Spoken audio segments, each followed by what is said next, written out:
I'm born in the 70s. I'm a child of the 80s and 90s, so it's Star Wars, Indiana Jones, Ghostbusters, Back to the Future, that type of stuff. I was around 7 or 8 when I saw Star Wars, and that just, you can't really say it changed my worldview, but I became a huge fan of Star Wars. My name is Jean Denis Haas. I usually go by JD, and I'm from Switzerland. I moved from Switzerland to the States in fall '99 to study animation here. I graduated from school and then worked at Industrial Light and Magic afterwards.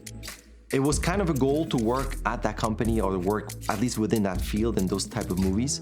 And as I graduated from school, they were just finishing another Star Wars movie, and I was really lucky to have the right timing to get to work at ILM and then to also work on Star Wars movies. So it's kind of full circle of, I used to play as a kid with the toys, and now I'm in front of the computer with the same toy, animating that. My area of expertise is animation in terms of performance. So anything that is moving. So this could be a character as in a human. So it could be a human biped or a creature, 4 legs, tails, wings, so anything that is moving, including vehicles. You start with an idea, and then you have to think in terms of what is the character doing in the shot. It's kind of getting into the mindset of the character. Is it a creature that's more like rah rah, that type of stuff? Or if it's a human, do they relate to the human in the character in the scene? So then I set up a camera and I just act things out, which people should not see because it's usually very goofy and you make sounds and faces. There will be a lot of embarrassing footage. When they gave me the machine to test out, on paper, the specs look good. There's a lot of RAM, the graphics card is really good, but it's always different when you actually use your assets and everything that might push it to a limit.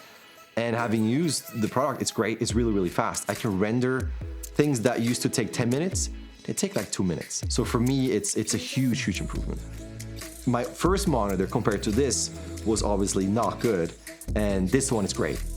I see more, because I don't need a really wide view of Maya to animate, but I need more windows open to work with Maya. So I have my animation scene open, but I need what we call a graph editor. I need a separate window for my reference. And if you have a regular monitor, it's okay, but you need to switch, you need to minimize desktops and change things. And with a widescreen monitor, I don't. So for me, a widescreen monitor helps with speed. The monitor has cable inputs on the side and behind it, so I can have everything where I sit, and the accessibility is really, really good. The Creative Center is very useful just because it has immediate access to the core functions of your computer. So if I just animate, I want specific graphics power and processor power just for that program. And with MSI, you can choose for this program, put all the power onto that. You have so much access to the machine in detail that you can really make it work for yourself. And it's because the monitor and the machine work together. Even now, I have to watch movies to study and to advance whatever I'm doing. With animation, I want to craft performances that have an effect on an audience and they either laugh or they cry or whatever it is. My name is JD, I'm an animator, and I create with MSI.